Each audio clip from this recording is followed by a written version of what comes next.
शुक्लांबरधरं विष्णुं शशिवर्णं चतुर्भुजं प्रसन्नवदनं ध्यायेत् सर्वविघ्नोपशान्तये।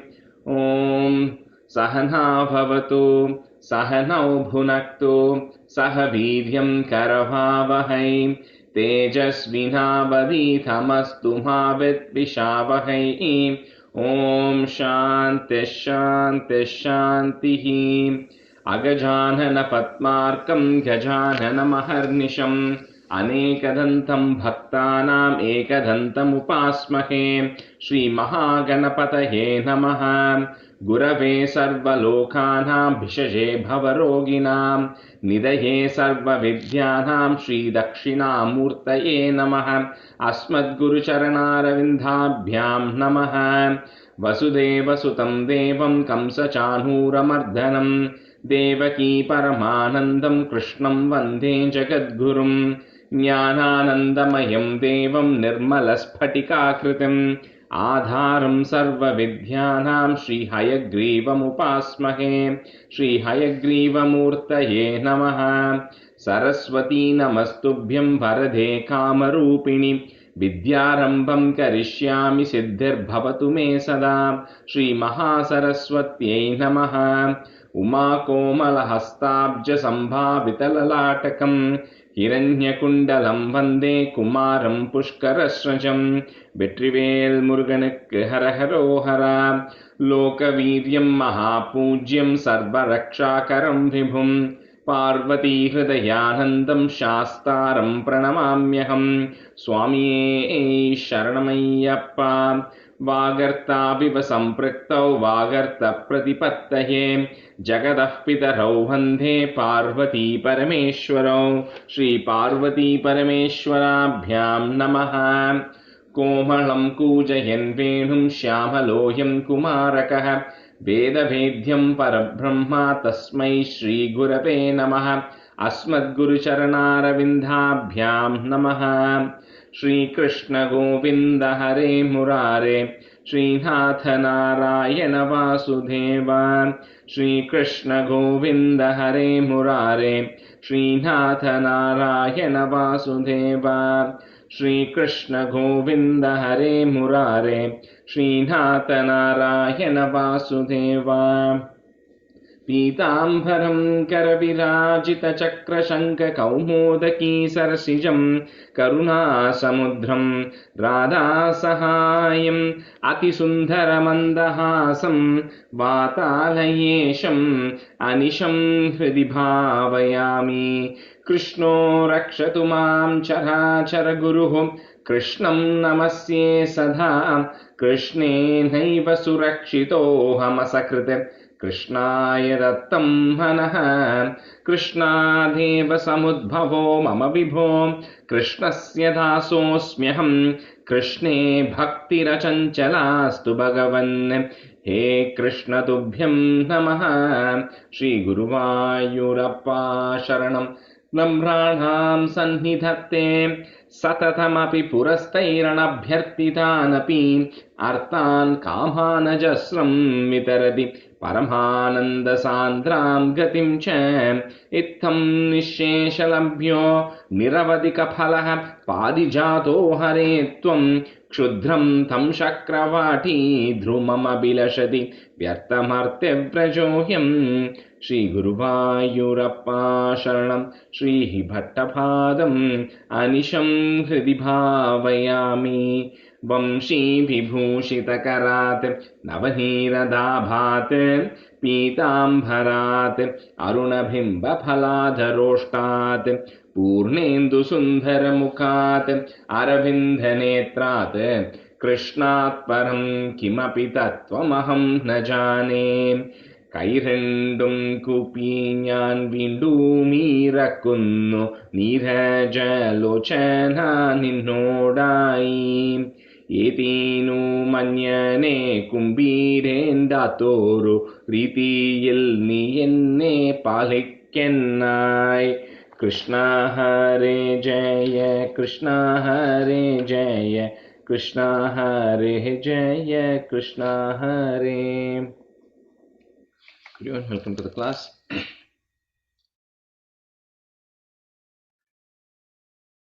So Nikki, we'll do a quick review of 21, right? So I know Vijay is not able to join today, and Srividya Sriram said she'll join after a little bit late. So Priya, can you do 21? And then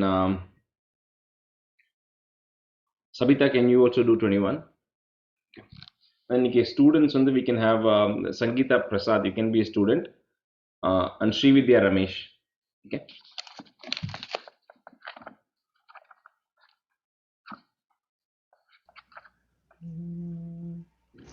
श्रीकृष्णाय परब्रह्मणे नमः। मध्योद्भवे भुवैलावृतनाम्नि वर्षे गौरीप्रधानवनिता जनमात्रभाजी शर्वेण मन्त्रनुतिभिः समुपास्यमानं सङ्कर्षणात्मकमदीश्वर संश्रये त्वां भद्राश्वनामक इलावृतपूर्ववर्षे भद्राश्रवोभिऋषिभिः परिणूयमानम् कल्पान्तगूढनिगमोद्धरणप्रवीणं ध्यायामि देवहयशीर्षतनुं भवन्तं ध्यायामि दक्षिणगते हरिवर्षवर्षे प्रह्लादमुख्यपुरुषैः परिसेव्यमानम् उत्तुङ्गशान्तधवलाकृतिमेकशुद्धज्ञानप्रदम् नरहरिं भगवन् भवन्तं वर्षे प्रतीचि ललितात्मनिकेतुमाले लीलाविशेषललितस्मितशोभनाङ्गं लक्ष्म्या प्रजापतिसुतैश्च निषेव्यमानं तस्याः प्रियाय धृतकामतनुं भजे त्वां रम्ये युधीचि खलु रम्यकनाम्नि वर्षे तद्वर्षनाथमनुवर्य सपर्यमानम् भक्तैकवत्सलममत्सरहृत्सुभान्तं मत्स्याकृतिं भुवननाथ भजे भवन्तं वर्षं हिरण्मयसमाह्वयमौत्तराहम् आसीनमद्रिधृति अकर्मटकामठाङ्गं संसेवते पितृगणप्रवरोर्यमायं तं त्वां भजामि भगवन् परिचिन्मयात्मन् Parachinmayatman. तं त्वां भजामि भगवन् परचिन्मयात्मन् किञ्चोत्तरेषु कुरुषु प्रियया धरण्या संसेवितो महितमन्त्रनुतिप्रभेदैः दंष्ट्राग्रगृष्ठघनपृष्ठगरिष्ठवर्ष्मा त्वं पाहि विज्ञनुतयज्ञवराहमूर्ते यां यां दिशां भजति किं पुरुषाख्यवर्षे संसेवितो हनुमता दृढभक्तिभाजा सीताभिराम परमाद्भुतरूपशाली रामात्मकः परिलसान् परिपाहि विष्णो Parilasan. The last line, can you say it again? रामात्मकः परिलसन् परिपाहि विष्णो लांगा சொல்லிட்டேனா you fixed it, yeah.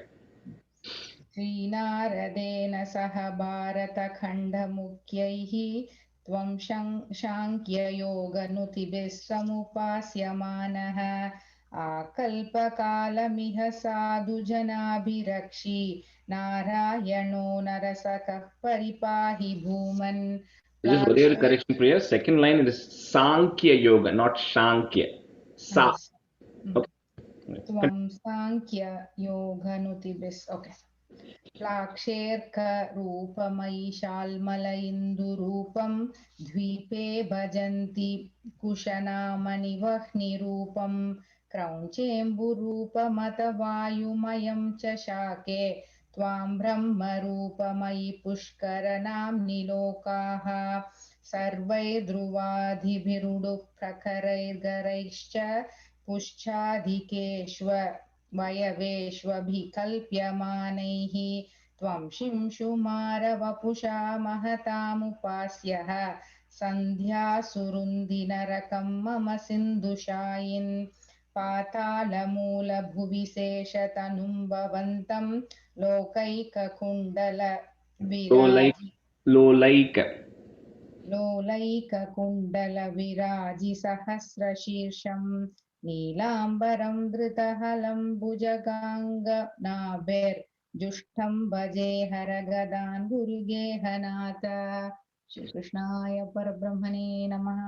So in the stanza 10, right? Stanza 10, second line, and the Kushanamanivan. So on the Vahni Vanhi, right? That's a little bit of a is a there. But anyway, well, I think we finally I figured out exactly. So on the in some places, right? In especially when the h and the n or n comes underneath it, the way you have to say it, you can't say double n. It's not one ni, nor is it one he.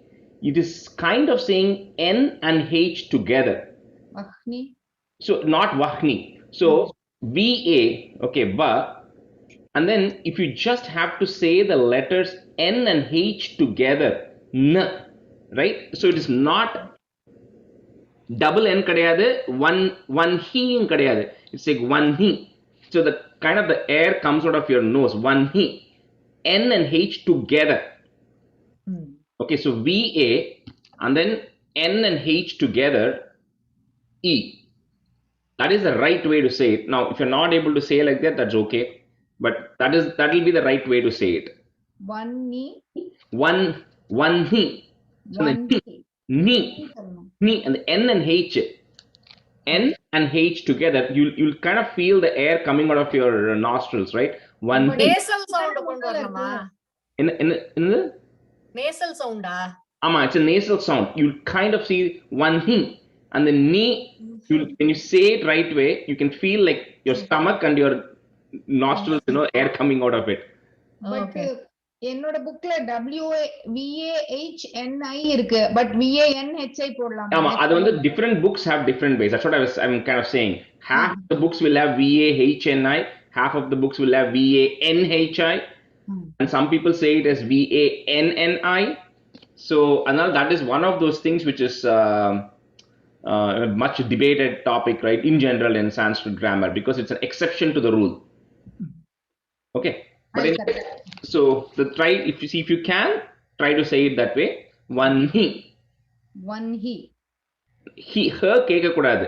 One he yeah, try it பாருங்க முடிஞ்ச as much as you can. That's why I didn't want to force too much of that, right? So because இப்ப பிரஹ்லாத சொன்னா அதுலயும் her கடியில ல இருக்கு, right? But you say prahlada. Similarly, jihwa for the tongue, adukalla it's her comes first very clearly, but there are a couple of things where one he where the na comes first. Start பண்ணலாமா? Start பண்ணுங்க. ஓம் ஸ்ரீ கிருஷ்ணாய பரபிரம்மணே நமஹ. मध्योद्भवे भुव इलावृत नाम्नि वर्षे गौरी प्रधान वनिता जनमात्र भाजी शर्वेण मन्त्रनुतिभिः समुपास्यमानं संकर्षणात्मकम् अधीश्वर संश्रये त्वाम्. भद्राश्वनामक इलावृत पूर्ववर्षे भद्राश्रवोभिर्ऋषिभिः परिणूयमाणं कल्पान्तकूढ निगमोद्धरण प्रवीणं ध्यायामि देव हयशीर्षतनुं भवन्तम्. ध्यायामि दक्षिणगते हरिवर्षवर्षे प्रह्लाद मुख्य पुरुषैः परिसेव्यमाणम् उत्तुंग शांत धवलाकृतिमेकशुद्ध ज्ञानप्रदं नरहरिं भगवन् भवन्तं. वर्षे प्रतीचि ललितात्मनि केतुमाले लीला विशेष ललित स्मित शोभनांगं लक्ष्म्या प्रजापति सुतैश्च निषेव्यमानं तस्याः प्रियाय धृतकाम तनुं भजे त्वाम्. रम्ये ह्युदीचि खलु रम्यकनाम्नि वर्षे तद्वर्षनाथ मनुवर्ग्य सपर्यमाणं भक्तैकवत्सलम् अमत्सरहृत्सुभान्तं मत्स्याकृतिं भुवननाथ भजे भवन्तं.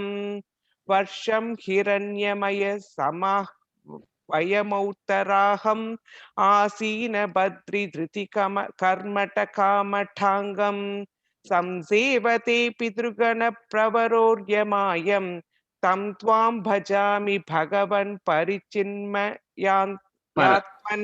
பரச்சின் எப்பவுமே இந்த இடத்துல பரச்சின்மயாத்மன் கிம் சோதரேஷு குருஷு பிரியயா தரண்யா संसेवितो महितमन्त्रनुति प्रभेदैः दंष्ट्राग्रष्टघनपृष्ठगरिष्ठवर्ष्मा त्वं पाहि विज्ञनुत यज्ञवराहमूर्ते यां यां दिशं भजति किं पुरुषाख्यवर्षे संसेवितो हनुमता दृढभक्तिभाजा सीताभिराम परमाद्भुत रूपशाली रामात्मकः परिलसन् परिपाहि विष्णो श्रीनारदेन सह भारतखण्डमुख्यैः त्वं साङ्ख्ययोगनुतिभिः समुपास्यमानः आकल्पकालमिह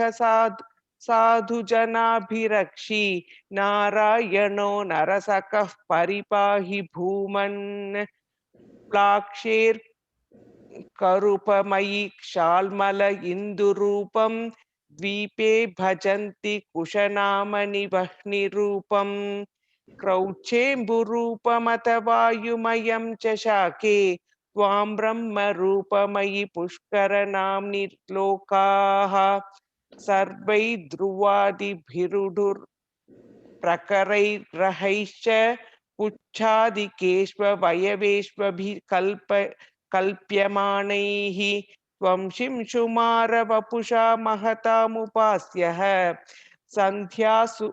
सन्ध्यासु रुन्धि नरकं मम सिन्धुशायिन् पातालमूलभुविशेषतनुं भवन्तं लोलैककुण्टलविराजि सहस्रशीर्षं नीलाम्बरं धृतहलं भुजगाङ्गनाभिर्जुष्टं भजे हरगदान् गुरुगेहनाथ ओम श्री कृष्णाय परब्रह्मणे नमः. Okay, so we'll continue with our 28-29 today. So 20 Emma. So 28, I think we finished 4, right? So I'll say 1 to 4 and then we'll continue with the 5th. Garalam taralanalam purastat jaladherudmi jagala kalakutam amarastuti vadamodanigno girishastannipapau bhavat priyartam vimatatsu surasureshu jata surabhistam rishishunnyadhastridaman hayaratnamabhuta tebharatnam द्युतरुश्चाप्सरससुरेषु तानि जगदीश भवत्परातधानी कमनीया कमला बभूव देवी अमलामवलोक्य यां विलोलः सकलोऽपि स्पृहयां बभूव लोकः त्वयि दत्तहृदे तथैव देव्यै त्रिदशेन्द्रो मणिपीठिकां व्यधारीत् सकलोपहृताभिषेचनीयैः ऋषयस्तां श्रुतिगीर्भिरभ्यषिञ्चन्. That's where we stopped last time. So stanza 5. अभिषेकजलानुपातिमुग्धत्वदपाङ्गैरवभूषिताङ्गवल्लीं मणिकुण्डलपीतचेलहारप्रमुखैस्तामरादयोन्वभूषन्. So last time in this we saw first and the Kalakutam came and the poison came, then how Shiva drank that, and then the Kamadhenu and all the horses and Airavata, everything came, and finally Lakshmi Devi comes, right, in stanza 3, and one's looking at Lakshmi Devi, then everybody is now wanting to marry her. So that was all happening in stanza 4. So in stanza 5, so like we said, and the rishis, the Indra and all the Indra gave her the throne, and all the other gods gave her other gifts. So all the rishis, so they start doing abhishekam. So the Bhagavatal, they say they collected all the holy waters and everything, and they start bathing her, right? Doing Abhishekam to Lakshmi Devi here with Abhisheka Jala Anupati, and then all of that is happening. And then here Bhattacharya is saying, so her body was also covered by your glances, right? So remember, Vishnu is Krishna, Vishnu is also there at that point, and he's also looking at her, and then the gods also then give her Mani Kundala Pita Chela Hara. So they give her, all the jewelry, gem-studded earrings and silk and all the ornaments and ella. The gods are all gifting her because everybody wants to get married to her. So Abhisheka Jalanupati. So Jalanupati Mugdha, and then put a plus. Tvada Pangair Avabhushita. So Tvada Pangair Avabhushitanga Vallim. So it's like that thing is pretty long. So you can separate Vallim. Valli in Nama Tamil Valli we say for name. In the Valli, it's a Li. Valli is referring to creeper. So like the actual, so she's saying she's very slender like a creeper. So that's what this Valli is getting referred to. So, Rajesh, and Tvadapangai Avabhushitanga Vallim, right? so if you want to break it, I'll break. So can I split it as Pangai and then Avabhushi because it is a Ravabhushitanga Vallim? If you say it fast, like Tvada Pangai Ravabhushita, then you won't know. If you say it continuously and fast, you won't know. But if you want to take a break, it will be Tvada Pangai Avabhushitanga Vallim. Okay. So you want to take a break, you break it at that ir and avabhushitanga valli. Then Mani Kundala Pita Chela Hara, and then put a plus again. Pramukais Tam Amarada Yonva Bhushan. Okay, so again, even that you can say it together. Pramukais Tam Amarada, you can say it together too. But if you want to break it, you break it at Pramukais Tam. So Abhisheka Jalhanupati Mugdhattvadapangairava Vallim Manikundala Pita Chelahara Pramukaistama Maradayon Vabhushan. Abhisheka Jalanupati Mugdhattvadapangairava Vallim Manikundala Pita Chelahara Pramukaistama Maradayon Vabhushan. Abhisheka Jalanupati Mugdhattvadapangairava Bhushitanga. Twadha and the full the not Twad Twadha Pangai. Abhisheka Jalanupati Mugdhattvadapangairava Bhushitanga Vallim Manikundala Pita Chelahara Pramukaistam Amaradayon Vabhushan. Abhisheka Jalanupati Mugdhattvadapangair Abhushitanga Vallim. Tvadapangair Avabhushitanga. I'll say the line again. Abhisheka Jalanupati Mugdhattvadapangair Avabhushitanga Vallim Manikundala Pita Chelahara Pramukaistam Amaradayon Vabhushan. Abhisheka Jalanupati Mugdhattvadapangair Avabhushitanga Vallim Manikundala Pita Chelahara Pramukaistam Amaradayon Vabhushan. Stanza 6. Varana Srajamata Bhringanadham Dadati Sakucha Kumbha Mandayana Padashinjita Manjunu Puratvam Kalitavrila Vilasa Masa Sadha. So Varana, so she's carrying a wedding garland now. So now that she's Abhishekamana Ayache, and then she's been given all the jewelry and the clothes and everything. So now she has to pick a groom. So Lakshmi Devi is now walking with a wedding garland in her hand. And and the of course the poetic version of it, right, is saying that okay, the bees humming on the flowers, the fresh flowers she's carrying, and then she's walking in a with a particular gait, right? So in the female, she's walking with style walk பண்ணிருக்கா இந்த இடத்துல. And pada shinjita manju nupura is referring to the kolus, so the anklets. So she's walking, and the way she's walking, the anklets are making sound. And then she's also at the same time, because she's the bride here, she's also displaying little bit of shyness. So Kalita Vrila Vilasam is representing a little bit of shyness, because she's now looking to see who she needs to actually pick as her groom. And then she's walking towards you, oh Krishna. She's walking towards Twam as she's kind of looking around, and then she's seeing who she needs to pick.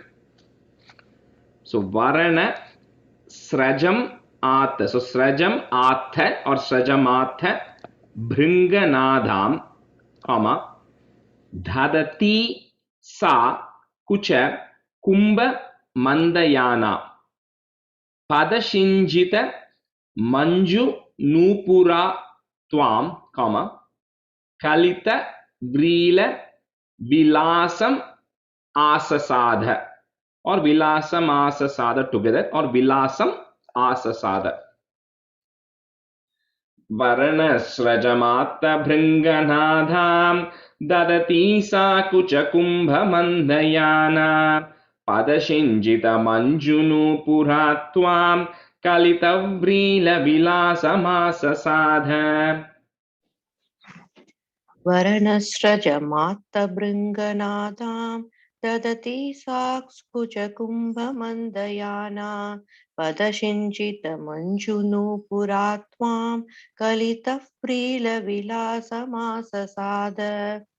Varanasrajamata Bringanadam Dadati Sakucha Kumbha Mandayana Padashinjita Manjunu Puratvam Kalita Vrila Vilasamasasada. Varanashrajamata Bringanadam Dadati Sa Kucha Kumbha Mandayana Padasinjita Manjunu Puratvam Kalita Vrila Vilasamasasada.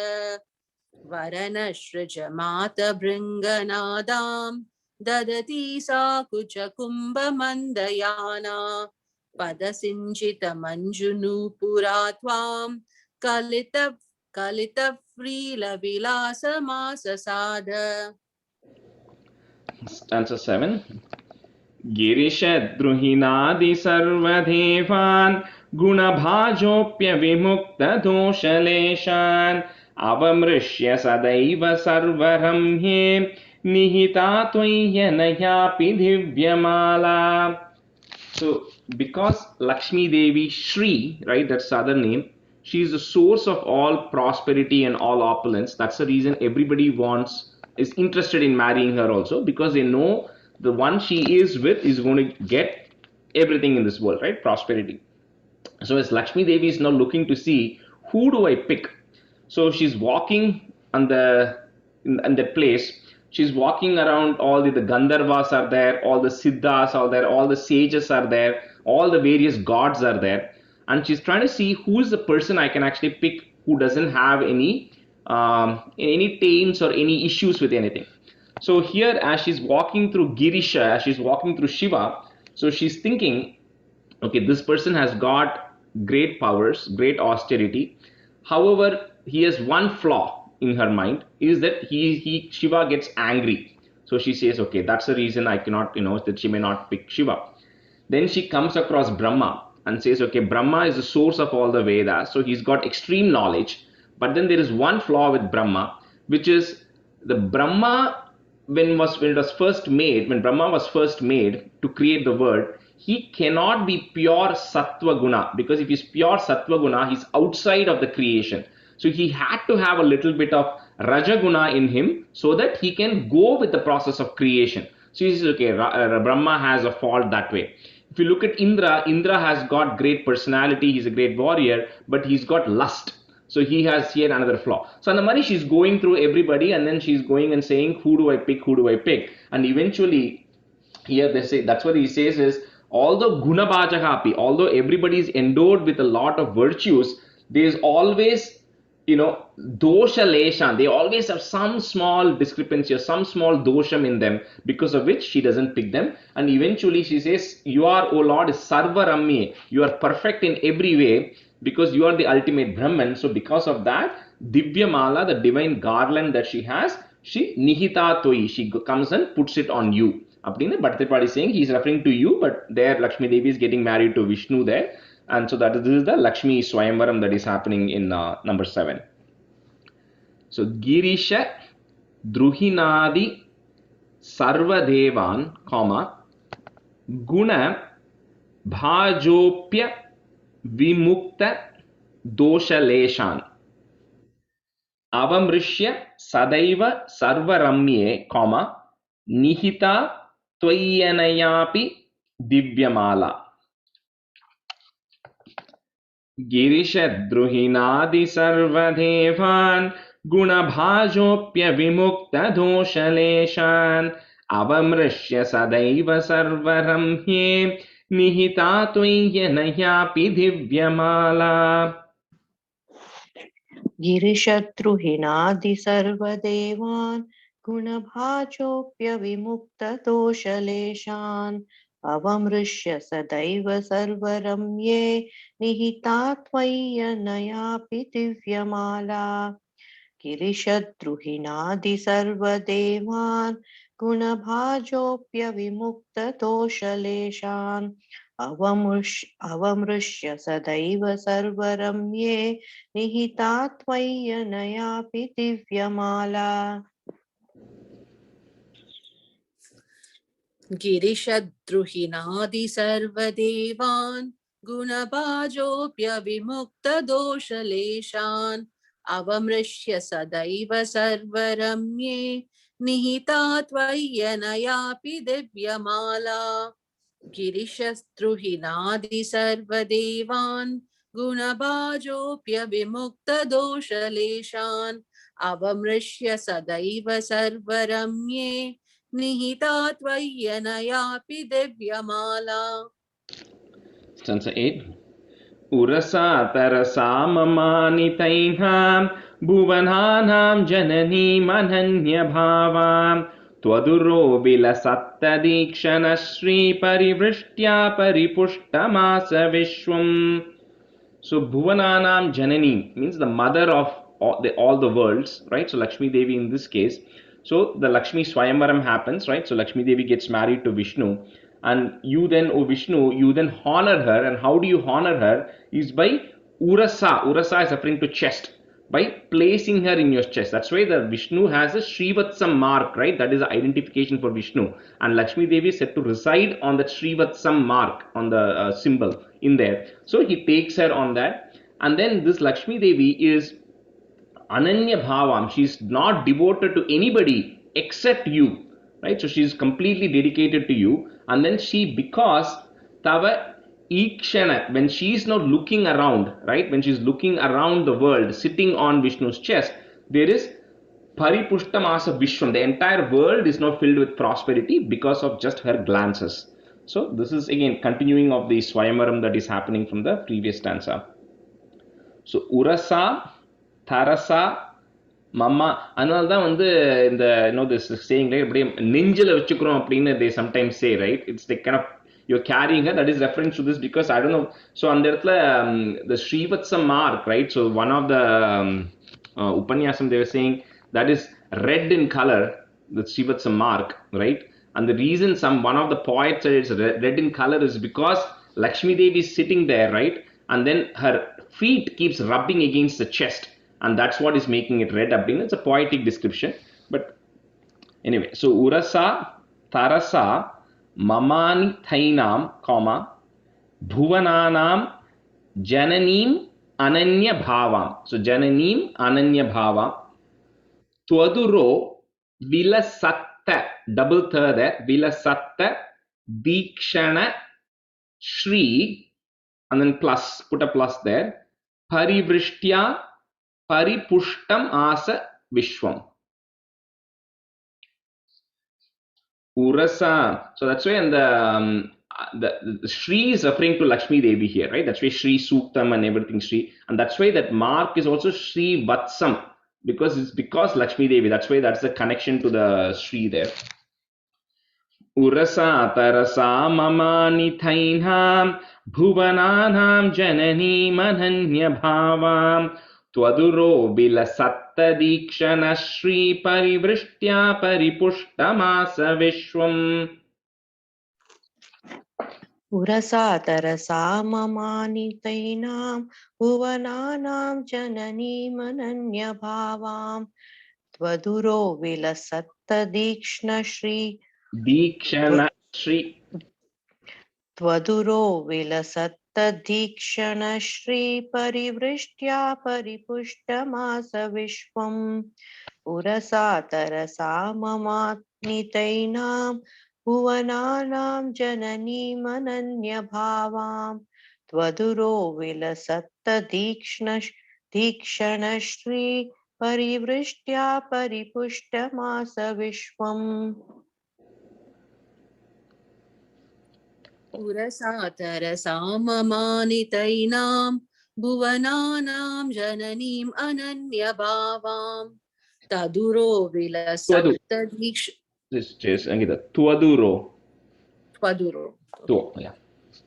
त्वदुरो विलसप्तदीक्ष्णश्री I'll start again, sorry.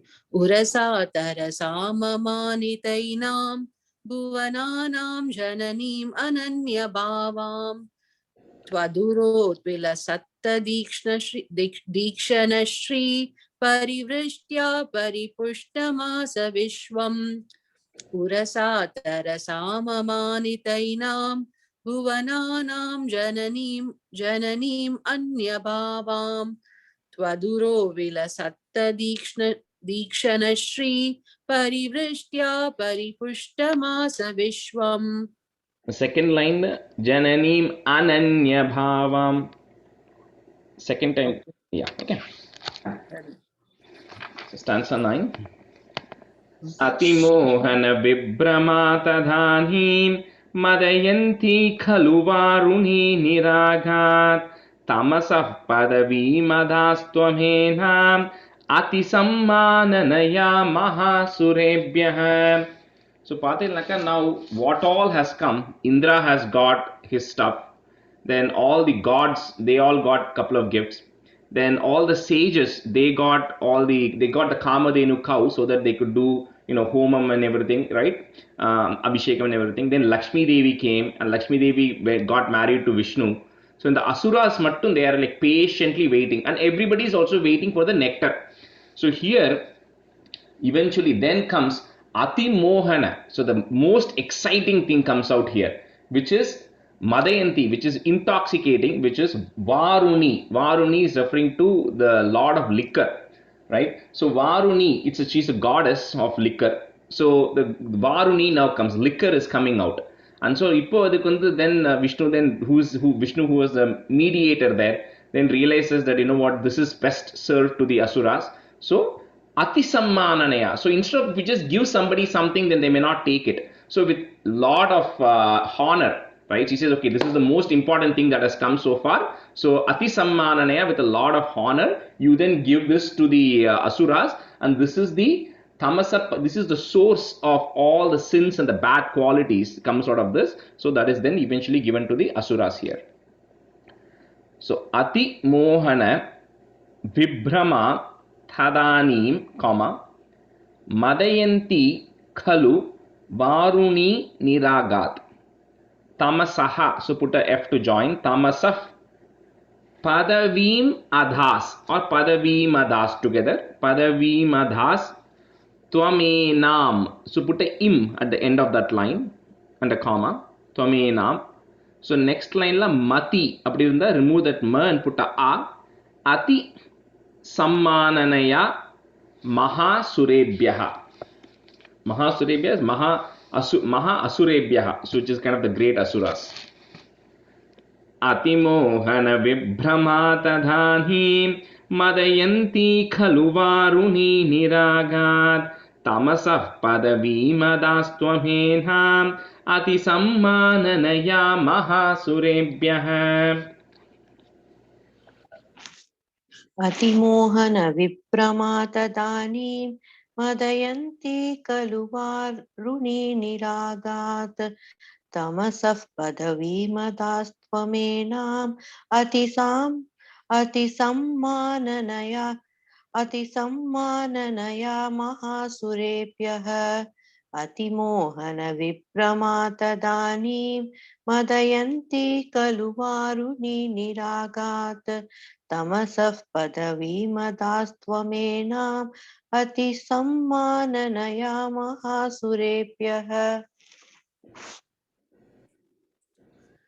अतिमोहन विप्रमातदानीं मदयन्ती खलु वारुणी निरागात् तमसः पदवीमदास्त्वमेनाम् अतिसम्माननया महासुरेभ्यः अतिमोहन विप्रमातदानीं मदयन्ती खलु वारुणी निरागात् तमसः पदवीमदास्त्वमेनाम् अतिसम्माननया महासुरेभ्यः Stanza 10.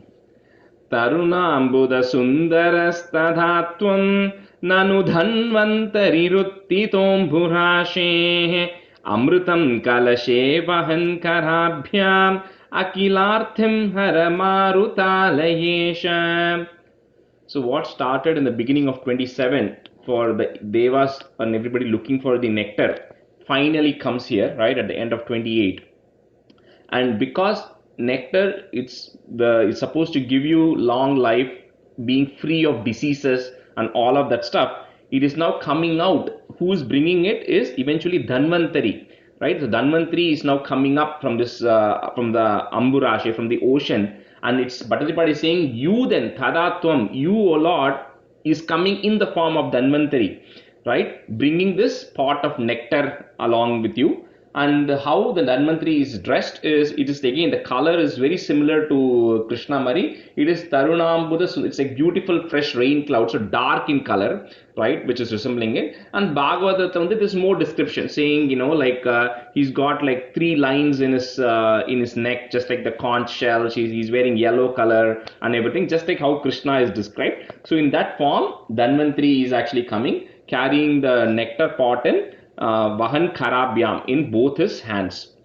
So, oh, such a Lord, right? So you helped in all these ways. If you look at 27 and 28, right? First, to bring the Mandara mountain, then Vishnu took an avatar, he came and he helped bring the mountain. Then to churn the ocean, he helped multiple times. Once when the mountain went up, he put his feet or hand and then that went down. Then he helped the Devas, right? With the shower and everything. Then he also helped churn it. And then all these things eventually is also coming in the form of Dhanvantari. Oh, such a Lord, please eradicate all my ailments. So this is a pretty important slokam because this is also praying to Dhanvantari, right, who is the source of all good health and everything. And it is also the last stanza. So Bhattacharya, of course, is also telling, please eradicate all my ailments. So Tarunambhuda Sundaras Tadatvam, Nanu Dhanvantari Ruttitom Bhurashehe. So Ruttito Amburashehe, you can say it together. Ruttitom Bhurashehe. Amritam Kalashe Vahan Karabhyam. Put a im there at the end and then a comma. So next line la Makhilarthim runda na ma remove pannittu put a a. Akhilarthim Hara Marutala Yesha. So there's a ir there. Akhilarthim. Okay, on top of the T there is a ir. Tarunambuda Sundarastadha Tvam Nanu Dhanvantari Ruttitom Bhurashehe Amritam Kalashe Vahan Karabhyam Akhilarthim Haramarutalayesha. Tarunambhuda Sundarastadhatvam Nanu Dhanvantari Ruttitom Bhurashehe Amritam Kalashe Vahan Karabhyam अखिलार्तिं हरमारुतालयेश तरुणाम्बुदसुन्दरस्तदा त्वं ननु तन्वन्तरिरुत्थितोऽम्भुराशेः अमृतं कलशे वहन् कराभ्याम् अखिलार्तिं हरमारुतालयेश तरुणाम्बुदसुन्दरस्तदा त्वं ननु धन्वन्तरिरुत्थितोऽम्बुराशेः अमृतं कलशे वहन् कराभ्याम् अखिलार्तिं हरमारुतालयेश तरुणाम्बुदसुन्दरस्तदा त्वं ननु धन्वन्तरिरुत्थितोऽम्बुराशेः अमृतं कलशे वहन् कराभ्याम् अखिलार्तिं हरमारुतालयेश Shri Krishnaya Parabrahmane Namaha. Okay, we'll move on to 29. So 29 is now the continuation. So now that the nectar has come, what is going to happen? And it is also the Mohini Avataram, right, of Vishnu. So in the Mohini Avataram, and the couple of purposes it had, right? One was, of course, in the Devas Asuras Kulla to create a fight and then to destroy some of that stuff. The second was, the Bhasmasura, right, was eventually destroyed by Mohini because he had the boon that whoever he touches is going to burn into ashes. So Mohini then had to go and enchant him, and then he ended up touching on his head itself. Of course, that is not covered in this chapter per se. And then the third one is the union of Mohini and Shiva is what resulted in the birth of Shasta or Ayyappa, right? So that actual birth, it's not covered in this, but it goes till the very end of the union of Shiva and Mohini Varikyu. At the end of this chapter it goes, but it doesn't quite tell that Ayyappa is born in this, right? That is not described in this. So those are the main things of Mohini. So in the Mohini, the word comes from the root word is moha. So moha means like, illusion or, delusion, whatever you want to think of it. So Mohini is a person who is like that delusion personified to the highest extent, right? So kind of like you can think of like Yoga Maya, but Yoga Maya is like a little bit Maya Mari. Mohini is in like the manifested form of it, right? To trick people. So that is the root word Mohini அப்படிங்கிறது. Anyway, so stanza 1. उद्गच्छतस्तवकरादमृतं हरत्सु दैत्येषु तान शरणाननुनीय देवान् सद्यस्तिरोधदितदेव भवत्प्रभावात् उद्यत्स्वयूत्यकलहादितिजा बभूवुः.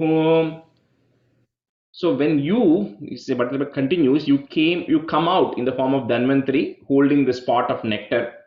So that's what everybody's been waiting for. So immediately, instead of kind of patiently waiting, the Asuras say, you know what, no more waiting. And they pretty much run, and then they snatch that pot of nectar from Dhanvantari, and then they pretty much run away. And so they move away from that place. So now the Devas are like really disappointed because they were the ones who originally wanted this thing, right? So to them, you console them, right? You console them a lot. And then you say, you know what, I'm going to come back and help you, saying that you disappeared. However, the Asuras, because who now have got the pot of nectar, so they start fighting among themselves as to who is going to get how much or who is going to start distributing. Because kudutach or packet, thing back, the box of chocolates, mari kids mari. Now the question comes is who gets how much, right? So Anda Chanda is now starting between the Asuras. So that is now going on among their own group. They start fighting. So udgacchatas tava karat amritam, or you say it together, karad amritam haratsu, comma daityeshu tan, it's tan asharanan. So you can say it together, tan asharanan anuniya devan. So daityeshu tan asharanan anuniya devan sadyas Tiro dhaditha deva bhavat prabhavat. So put a it at the end of that line and a comma. Prabhavat. So next line la dur. Rajesh, is it it or id? Because I have as in the first. Yeah. So it's prabhavat plus udyat. So it plus u makes it du. So it won't be a id. It has to be it. Okay. Okay. Because they have split it, but they have put it as the instead of. Yeah. It's always it is the root. It plus u makes it du. So on the it first tha, comma. Next line the du remove pannittu put u. Udyat swa yutya kalaha ditija bhabuvuhu. Udgachyatastava haratsu दैत्येषु तान शरणाननुनीह्य देवान् सद्यस्तिरोधदितदेव भवत्प्रभावात् उद्यत्स्वयुत्यकलहादिति च बभूवुः. उद्गच्छतस्तव करादमृतं हरत्सु दैत्येषु तान् शरणाननुनीय देवान् सद्यस्तिरोधदि तदेव भवत्प्रभावात् उद्यत्स्वयुत्य कलहादिति च बभूवुः. उद्गच्छतस्तव करादमृतं हरत्सु दैत्येषु तान् शरणाननुनीय देवान् सद्यस्तिरोधदि तदेव भवत्प्रभावात् उद्यस्वयुत्य कलहादिति च बभूवुः.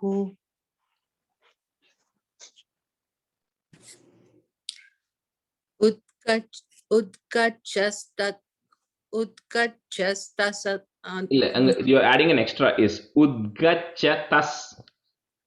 उद्गच्छतस्तव करादमृतं हरत्सु दैत्येषु तान् शरणान् अनुनीय देवान् सद्यस्तिरोदधि तदेव भवत्प्रभावात् उद्यत्स्वयुतकलहादिति च बभूवुः.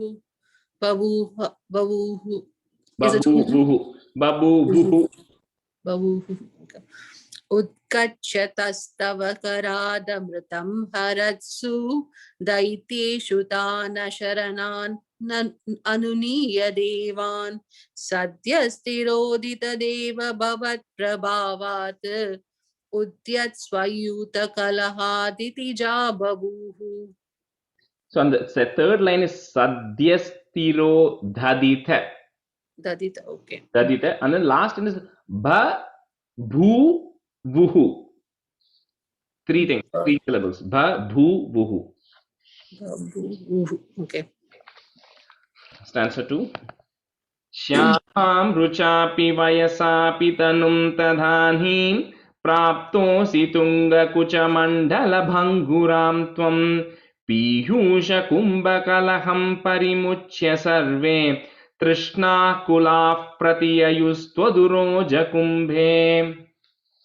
So this Mohini, if she has to be, if she has to distract everyone and create a delusion in everybody, she has to be super pretty in this case, right? So that's what's so beautiful in this case. So now they're describing how she's looking. So Bhattacharya is saying that she's you, O Lord, again he says, he's always referring to as you have taken a form, right, where it is Shyamam. Shyamam is referring to a very beautiful and youthful lady who's coming, both in Rucha and Vayasa. So both in Vayasa, in age, as well as in Rucha, in complexion. So both in complexion and age, you look beautiful.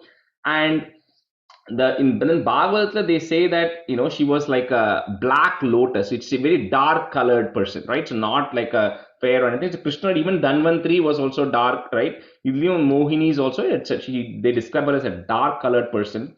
And when the Asuras immediately see her, so all of a sudden they stop their quarrel and they start wondering who is this person who has actually come here, and they all get infatuated and then they start approaching her. And Bhattacharya says they start approaching you, Pratiyayuhu Tvam. They start approaching you, O Lord, getting infatuated, looking at Mohini here.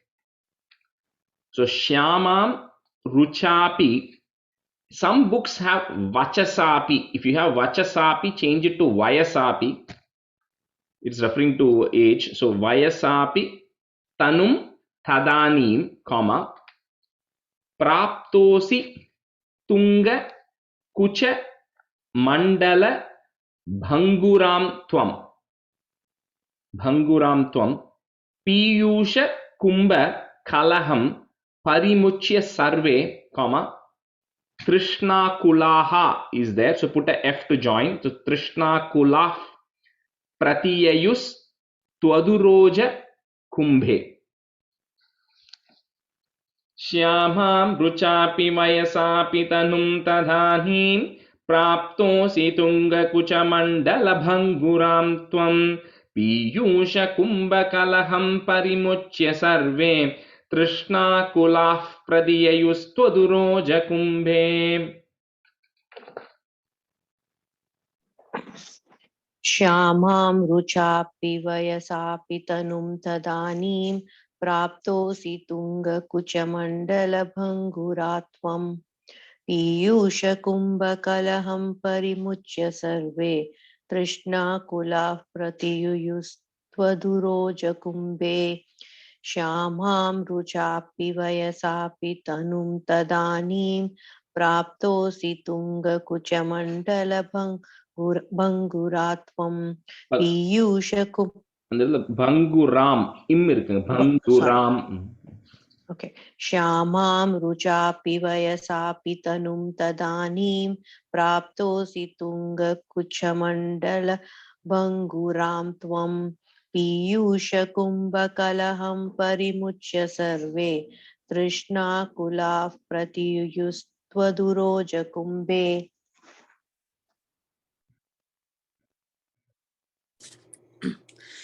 श्यामां रुचापि वयसापि तनुं तदानीं प्राप्तोऽसि तुङ्गकुचमण्डलभङ्गुरां त्वं पीयूषकुम्भकलहं परिमुच्य सर्वे तृष्णाकुला प्रतिययुस्त्वदुत्रोजकुम्भे श्यामां रुचापि वयसापि तनुं तदानीं प्राप्तोऽसि तुङ्गकुचमण्डलभङ्गुरां त्वं पीयूषकुम्भकलहं परिमुच्य सर्वे तृष्णाकुला प्रतिययुस्त्वदुरोजकुम्भे. Stanza 3. Katvam mrigakshi vibhajasva sudhami mamiti arudha vivashana biyachatomun Vishwasyate mai katham kulatasmi dhaityaha ityalapannapi suvishwasitanatanihi. So now the asuras are approaching her and telling her, you know what, Katvam Mrigakshi. So who are you, O woman, who has eyes like a doe, like a female deer? So Andamari man kan, you having eyes like a female deer, who are you? We've never seen you before. And they then suddenly start opening up to her and saying, you know what, we are all a family, asuras, right? Nangale, we are all one family, but we all are now fighting amongst each other. And even if you extend that and say even the devas, we are all born from the same sage Kashyapa, right? Just two different mothers, and we are all brothers, and we are still all fighting, all because of this nectar that we have now obtained. So we really need help, and you look like somebody who can actually help us, right? And so can you please help distribute the nectar amongst us?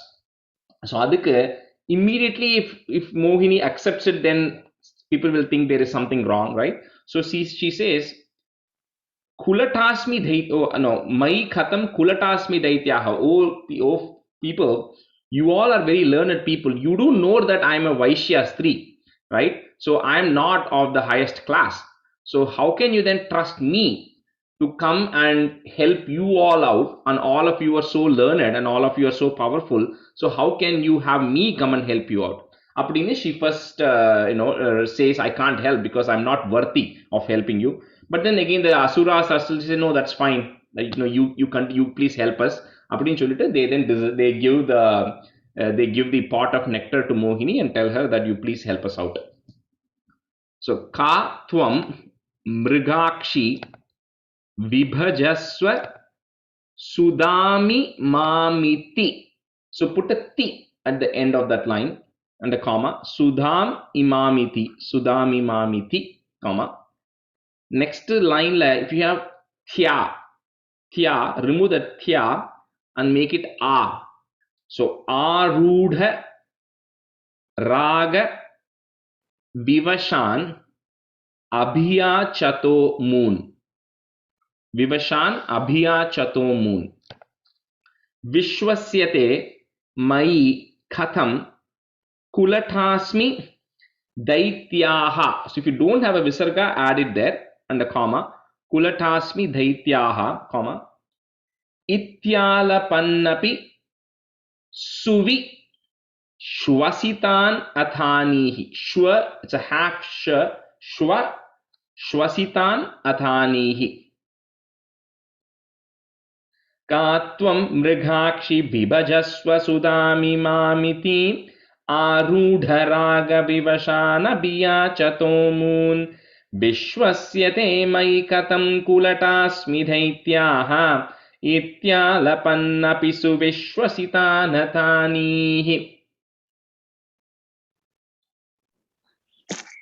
Katvam mrigakshi vibhajasva sudhamimamiti arudharaga vivashanabhiya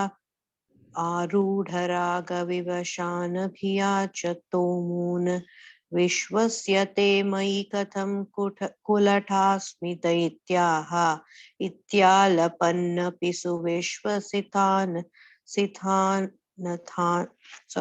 sithanathanihi.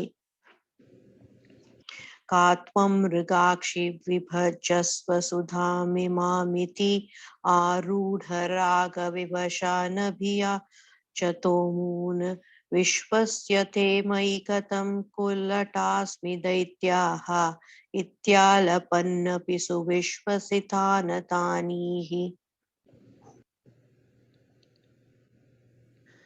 Rajesh, and the end of the first line, is it mimamihi or mimamitiya? T, T, short T.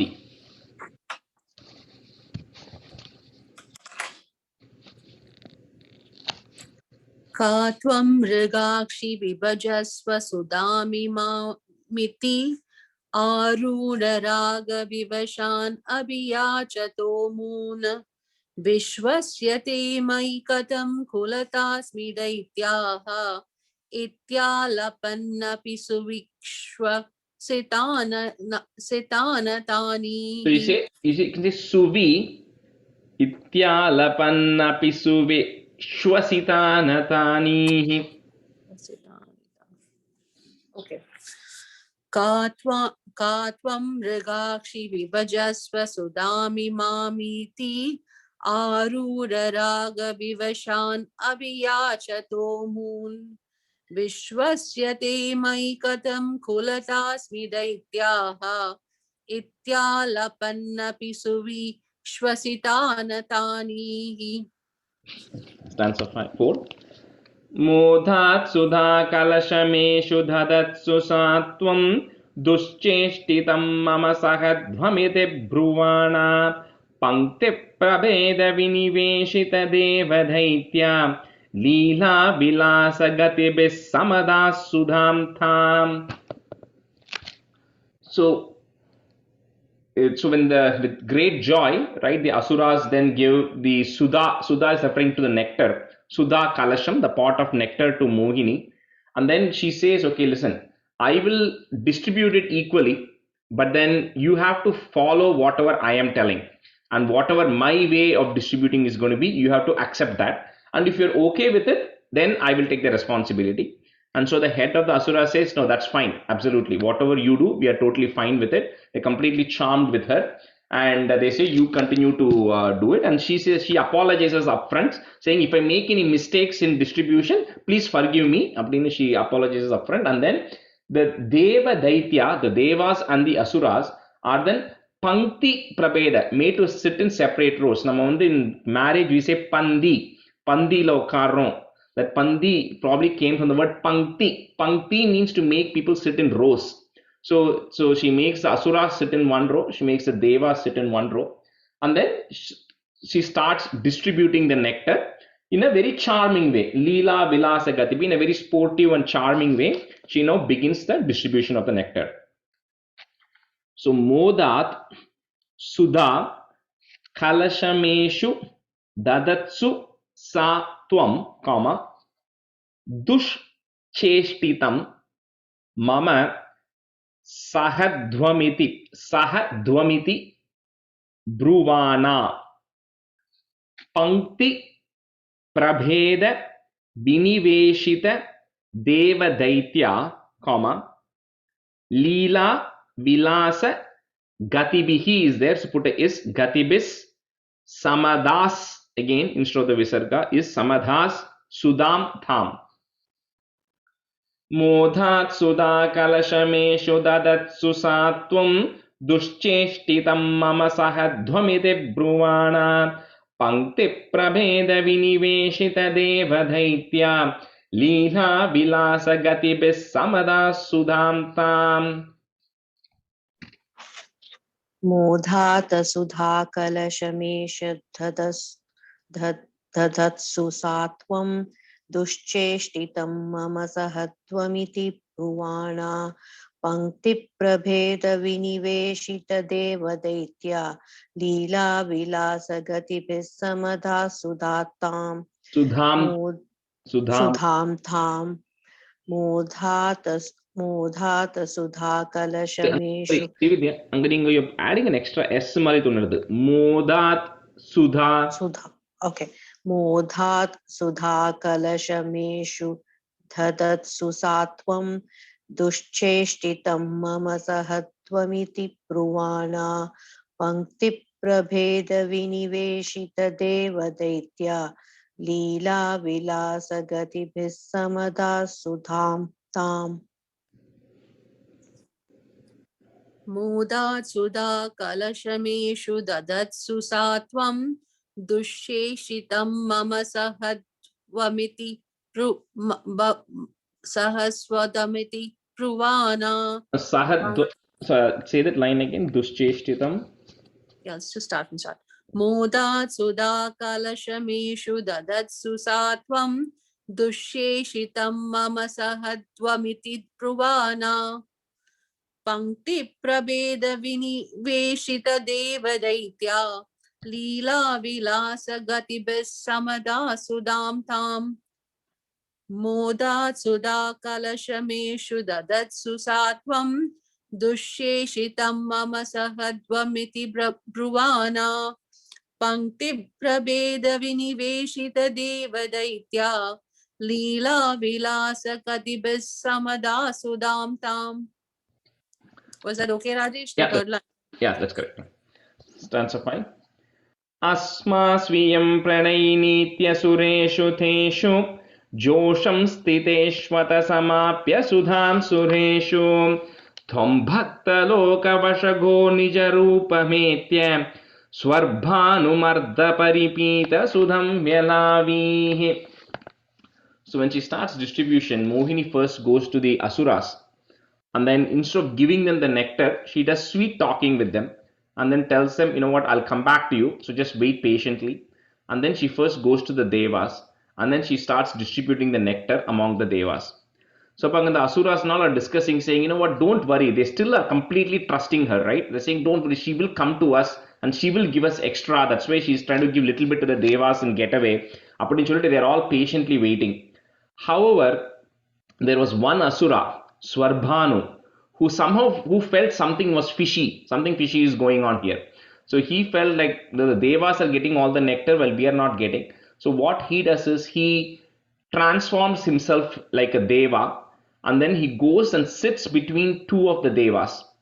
And when he does that, and then Mohini comes and then she gives him the nectar, his share of the nectar.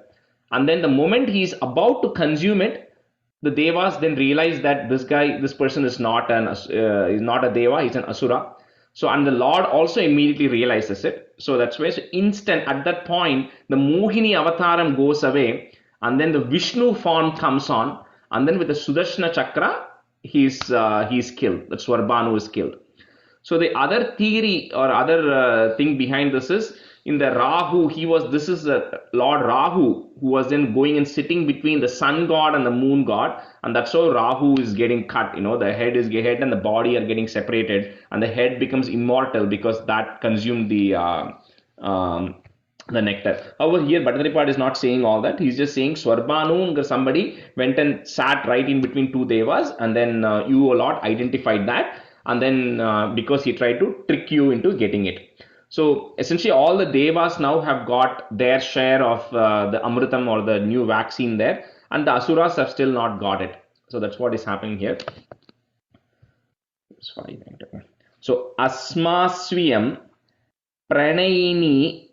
So if you want to break it, it will be Pranayini Thya Sureshu, but that will be difficult to do it. So you just say the whole word together. Pranayini Thya Sureshu Teshu, comma, Josham Stiteshvata Samapya Sudham Sureshu.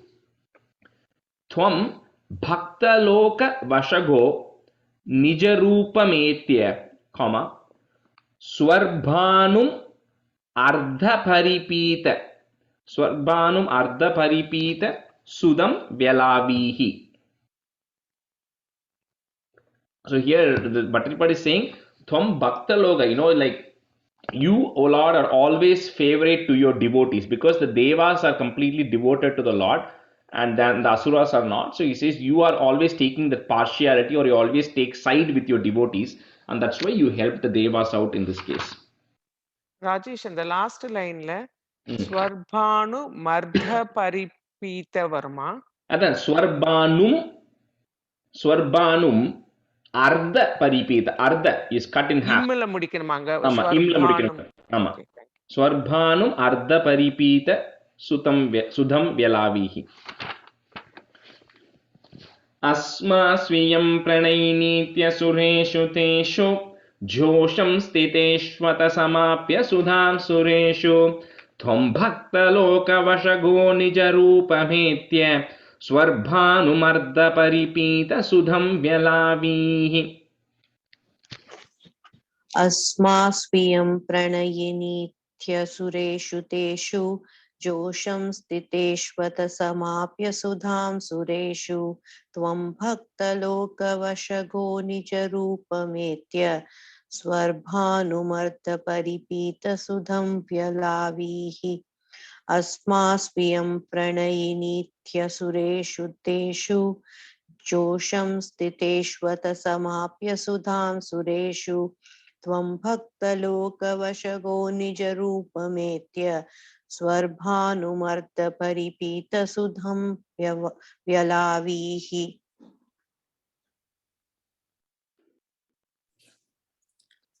Asmasviyam Parayita.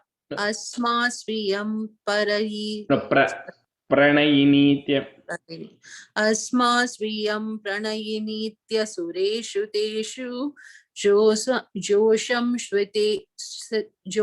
Siteshvata Samapya Sudham Sureshu Tvam Bhakta Loka Vashago Nijarupametya Swarbhanumardha Paripita Sudham Vyalavihi. Asmasviyam Pranayinitya Sureshu Teshu Josham Sviteshvata Samapya Sudham Sureshu Tvam Bhakta Loka Vashago Nijarupametya Swarbhanum Ardha Paripita Sudham Vyalavihi. And the second line, Sangeeta, is Josham Stiteshvata. Sviteshvata, okay. Stitesh. Sati. Census 6. Tvattasudaharana yogya phalam pareshu Dattva gate tvai surai khalute vyaghrnan Ghoreta murchatirane Bhalidaitya maya vyamohite suragane Tvamiha virasihi.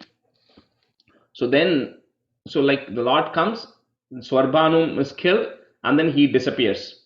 And then telling, the Yogya Phalam. So whatever the Asuras, they got what they deserved because they tried to disrupt the process in this case. So because they tried to snatch the nectar from in the beginning, right? In the first when the Dhanvantri comes, the Asuras went and snatched the nectar. So because of that, they deserved this punishment. So they got it. So eventually they didn't get any of the nectar. And then the Lord disappears from that scene right now. So adukapram, the Asuras and the Devas now start fighting amongst themselves, right? But although the Devas in this case have got the nectar and they are immortal, however, in the Bali Daitya, so the Mahabali, remember this is one chapter before Vamana Avataram, right? So that's where in 30th this Bali is coming, right? So this Bali is here, Bali Maharaja is there. So this Asura Bali, who is very famous in magic Mari. So what he does is Maya, he just throws this spell whereby all the Devas are fainting. So all the Devas faint now because of the spell induced by Mahabali. And then again, Tomiha Virasihi, you, O Lord, are coming again. So in the 28, 29, 30, like the avatar, like multiple times the god comes in multiple ways. So in this case, they're saying he puts a spell, and so you have to come again to rescue the Devas. So Tvattaha is there. So put a is to join. Tvattas Sudha Harana Yogya Phalam Pareshu, comma, Dattva Gate Twai Suraihi. So put a ih to join. Suraih Kalute Vyagrihnan. Ghoreta Murchati Rane. And then put a comma. Balidaitya Maya, put a plus. Vyamohite Suragane, and put a comma again. Twamiha Virasihi. Rajesh, Vyagrihna Grinnan, and the sorry. So again, NH, right? So Grinnan. So gr and then N and H together. Na, right? Nan. Grinnan. N and H together and then in. Rajesh, Tvai Surai if பண்ணுமா என்ன பண்ணுவாங்க? Suraihi அதோட H மாதிரி. Oh, okay. ஆனா ராஜேஷ் நம்ம இதுல எல்லாம் வந்துட்டு இக்கு தானே போடுவாங்க இல்லையா? Actually H தான் அது. It's a H or her தான் ich. So Suraih. But என்னன்னாக்கா அந்த ich and then you say kalu together, right? If you say it fast, it will sound like a ik mari. But actual and the k adukla ich is the joining letter. Okay. But surah kalu apdi tak when you say it fast, it will sound like a ik.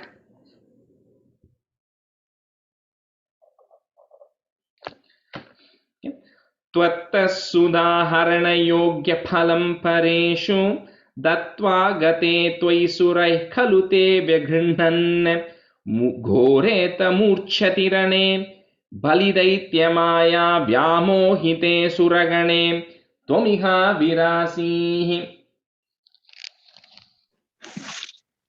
Tvattha sudaharana yogya phalam pareshu Dattva gate tvai surai khalute vyaghrinnan Ghoretha murchati rane balidaitya maya vyamohite suragane tvamiha virasihi.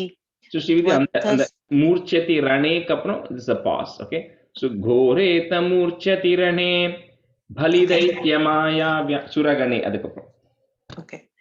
Tvattha sudaharana yogya palam pareshu Gate tvai surai kalute vyagrunnan ghoreta murchati rane balidaitya maya vyamohite suragane tvamiha virasihi.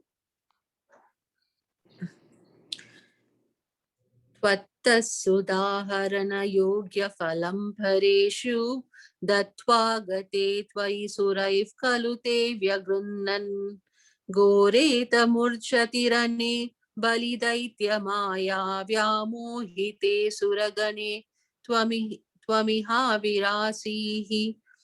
Tvatta sudaharana yogya phalam pareshu dattva gate tvai suraif kalute vyagrunnan Goreta murchati rane बलिदैत्य Maya व्यामोहिते Surgane त्वमिहा विरासीः. Stanza 7.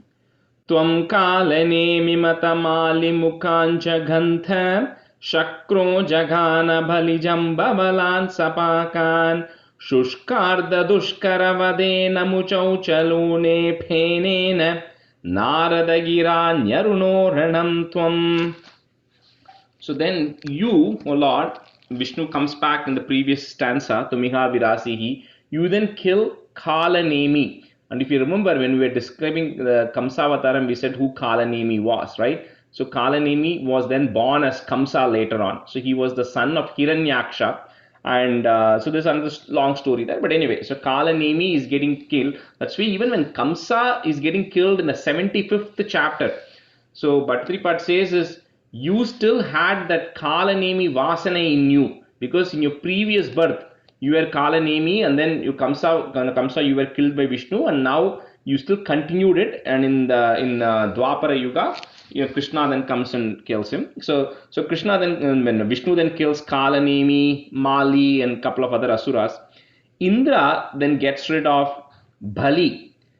So Bali, if you remember, in the next 30th chapter, in the first line, it says, Shakrena samyati hatopi bhalir mahatma Shukrena jivita tanuk praduvarditoshma. So it says Bali, who was killed by Indra after the Indra gods had become powerful, is then brought back to life by Shukacharya. So here Indra then kills Bali, Jambavala, and a few others. The only interesting thing here is there is another person called Namuchi. So then Namuchaun irukku. So Namuchi. So that Asura had got a boon, saying that he didn't, again, like all these Asuras says, they don't want to get killed at all. But Brahma says that's not possible. So you put your conditions. So he says, I don't want to be killed with anything which is solid or dry, or anything that is liquid. So I cannot get killed with either of those. So analinga pain. So with foam. Now don't ask me how Indra did that with foam, but it says he even had to create foam, because foam is neither solid nor liquid, right? So with foam, with a weapon made out of foam, that is the right way to say it, right? So not with foam itself, with a weapon made out of foam, then he's then, that Namuchi is then getting killed as well. And then eventually Narada then comes and tells you, O Lord, to kind of stop this battle, because a lot of deaths are happening. And then you come and then you stop the battle at the advice of Narada. Tvam Kalane Mimatha Mali Mukhanja Gantha, comma, Shakro Jagana Bali Jambavalan Sapakan Shushkardra Dushkara Vade Namuchau Chalune, and put a plus, Penene, which is by foam. Lune is to kill by foam. Penene, comma, Naradagira Nyaruno Ranam Tvam. Tvam Kalane Mimatamali Mukhanja Gantha Shakro Jagana Bhalijam Bhavalan Sapakan Shushkardra Dushkara Vadena Muchau Chalune Penena Naradagira Nyaruno Ranam Tvam.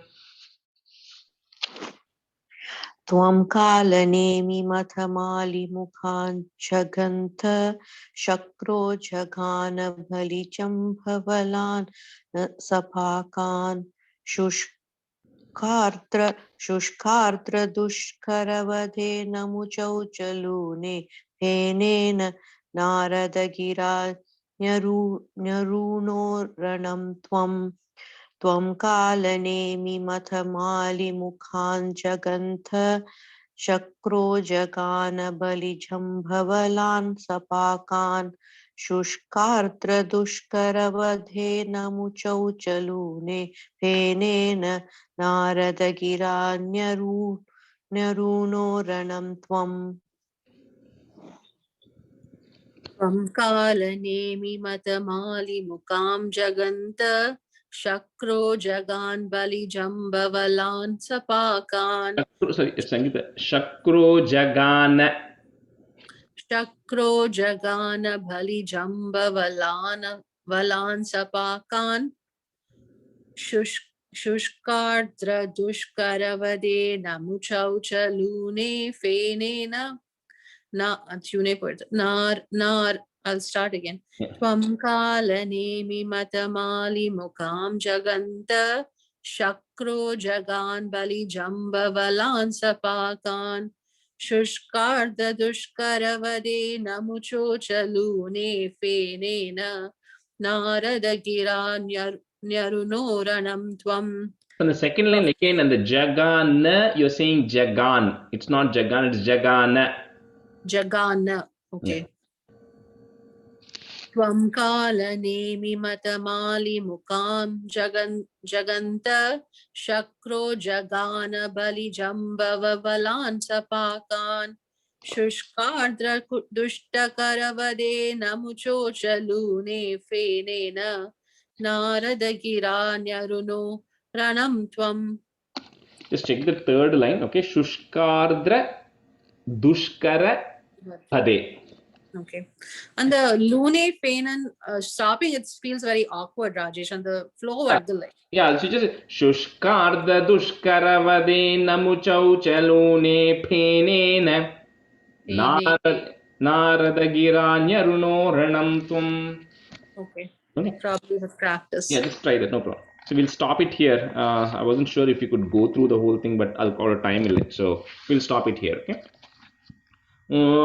सान्ध्वानन्दावबोधात्मकमनुपमितं कालदेशावदेभ्यां निर्मुक्तं नित्यमुक्तं निगमशतसहस्रेण निर्भास्यमानम् अस्पष्टं दृष्टमात्रे पुनरुरुपुरुषार्थात्मकं ब्रह्मतत्त्वं तत्तावद्भाति साक्षात् गुरुपवनपुरे हन्त भाग्यं जनानाम् कायेन वाचा मनसेन्द्रियैर्वा बुद्ध्यात्मना वा प्रकृते स्वभावात् करोमि यत् सकलं परस्मै नारायणायेति समर्पयामि.